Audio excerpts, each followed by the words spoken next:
নমস্কাৰ সকলোকে পুনৰ স্বাগতম জনাইছোঁ আমাৰ অন্য এটা জব ইনফৰ্মেটিভ ভিডিঅ'লৈ। আজিৰ ভিডিঅ'টোত আপোনালোকৰ বাবে ৰেলৱে বিভাগৰ ফালৰ পৰা মুকলি কৰি দিয়া কেইটামান পোষ্টৰ বিষয়ে আলোচনা কৰিবলৈ লৈছোঁ। যদি আপোনালোক ইণ্টাৰেষ্টেড আৰু এলিজিবল হয় সকলোৱে এপ্লাই কৰি ল'ব পাৰিব।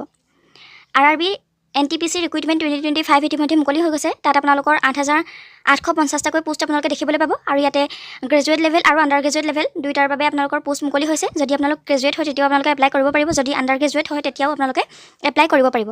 যদি ইণ্টাৰেষ্টেড আৰু এলিজিবল হয় সকলোৱে অফিচিয়েল ৱেবছাইটত গৈ এই পোষ্টকেইটাৰ বাবে এপ্লাই কৰি ল'ব পাৰিব। আপোনালোকৰ বাবে খুবেই এটা ভাল আৰু ডাঙৰ অপৰচুনিটি আহি গৈছে।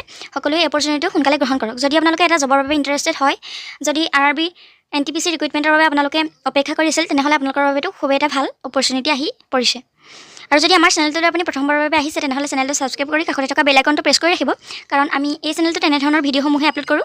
যদি আপুনি এটা জবৰ বাবে ইণ্টাৰেষ্টেড হয় আগলৈ, তেনেহ'লে আপোনালোকে এনেধৰণৰ নটিফিকেশ্যন পাই থাকিবৰ বাবে আমাৰ চেনেলটোৰ লগত সংযুক্ত হ'ব পাৰে। তাতে আপোনালোকে যিখিনি গ্ৰেজুৱেট লেভেলৰ পোষ্ট তেওঁলোকৰ বাবে 5,800টাকৈ পোষ্ট মুকলি হৈছে, আৰু যিখিনি আণ্ডাৰ গ্ৰেজুৱেট তেওঁলোকৰ বাবে 3,050টাকৈ পোষ্ট মুকলি হৈছে। আৰু বিভিন্ন ধৰণৰ পোষ্ট মুকলি হৈছে, বিভিন্ন ধৰণৰ পোষ্ট নেম আপোনালোকে ইয়াতে দেখিবলৈ পাব। যিখিনি গ্ৰেজুৱেট লেভেলৰ পোষ্ট তেওঁলোকৰ বাবে বিভিন্ন ধৰণৰ পোষ্ট মুকলি হৈছে। ইয়াৰে পোষ্টখিনিৰ নাম হৈছে station manager, goods train manager, traffic assistant, chief commercial cum ticket supervisor, junior account assistant cum typist and senior clerk cum typist. এনেধৰণৰ বিভিন্ন গ্ৰেজুৱেট লেভেলৰ পোষ্ট আপোনালোকে দেখিবলৈ পাব। আৰু টোটেল 5,800টা পোষ্ট গ্ৰেজুৱেট লেভেলৰ বাবে মুকলি কৰি দিছে।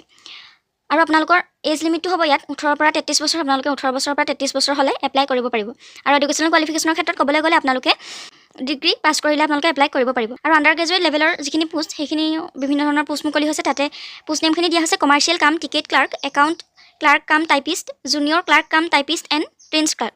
এনেধৰণৰ বিভিন্ন পোষ্ট মুকলি হৈছে। আৰু টোটেল তাতে 3,050টাকৈ পোষ্ট মুকলি হৈছে। আৰু এই পোষ্টকেইটাৰ বাবে আপোনালোকৰ এজ লিমিট দিয়া হৈছে 18ৰ পৰা 30 বছৰ। আপোনালোকে মিনিমাম 18 বছৰৰ পৰা আৰু মেক্সিমাম 30 বছৰলৈকে এপ্লাই কৰিব পাৰিব। ইয়াতো এডুকেশ্যনেল কোৱালিফিকেশ্যনৰ কথা কোৱা হৈছে। আপোনালোকে 12 পাছ কৰিলে এপ্লাই কৰিব পাৰিব। আৰু এপ্লিকেশ্যন ফিৰ কথাও ইয়াতে দিয়া হৈছে, আপোনালোকে চাই ল'ব পাৰিব। যিখিনি SC ST আৰু PW আছে তেওঁলোকৰ বাবে 250 টকাকৈ এপ্লিকেশ্যন ফি দিয়া হৈছে। আৰু এক্স ছাৰ্ভিচমেনৰ বাবেও 250 টকাকৈ, আৰু ফিমেল তেওঁলোকৰ বাবেও 250 টকা, ট্ৰেন্সজেণ্ডাৰৰ কাৰণে 250 টকা, মাইনৰিটিছৰ কাৰণে 250 টকা, ইকনমিকেলি বেকৱাৰ্ড ক্লাছেছ তেওঁলোকৰ বাবে 250 টকা, আৰু আদাৰ্ছৰ বাবে 500 টকা।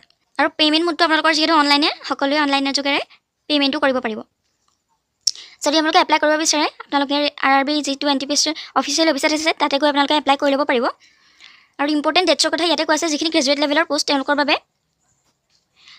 ষ্টাৰ্টিং ডেট হৈছে 21 অক্টোবৰ 2025। আপোনালোকে 21 অক্টোবৰৰ পৰাহে এই পোষ্টকেইটাৰ বাবে এপ্লাই কৰিব পাৰিব। আৰু লাষ্ট ডেট হৈছে 20 নৱেম্বৰ 2025। আপোনালোকে 21 অক্টোবৰৰ পৰা 20 নৱেম্বৰলৈকে এই পোষ্টকেইটাৰ বাবে এপ্লাই কৰিব। আৰু আণ্ডাৰ গ্ৰেজুৱেটখিনিৰ কাৰণে ডেটছ দিয়া হৈছে ইয়াতে। আপোনালোকৰ অনলাইন এপ্লিকেশ্যন ষ্টাৰ্ট হ'ব 28 অক্টোবৰ 2025ৰ পৰা, আৰু লাষ্ট ডেট ইয়াতে 27 নৱেম্বৰ 2025লৈকে আপোনালোকে এপ্লাই কৰি থাকিব পাৰিব। OBC আৰু জেনেৰেল কেটেগৰীসকলক CBT এক্সাম দিয়াৰ পাছত 400 টকা ঘূৰাই দিব, আৰু ঠিক সেইদৰে বাকী কেটেগৰীসকলক 250 টকা ঘূৰাই দিয়া হ'ব বুলি জনাইছে। কিন্তু কেণ্ডিডেটসকলে CBT এক্সামত নবহিলে এই সুবিধা নাপায় বুলি জনাইছে। কেণ্ডিডেটসকলে CBT এক্সাম পাছ কৰাৰ পাছত CBAT এক্সামত বহিব লাগিব। এই CBT এক্সাম পাছ কৰাৰ পাছত তেওঁলোকৰ আকৌ ডকুমেণ্ট ভেৰিফিকেশ্যন আৰু মেডিকেল এক্সাম হ'ব। এই সকলোবিলাক পাছ কৰাৰ পাছতহে তেওঁলোকে চাকৰি পোৱাৰ যোগ্য হ'ব।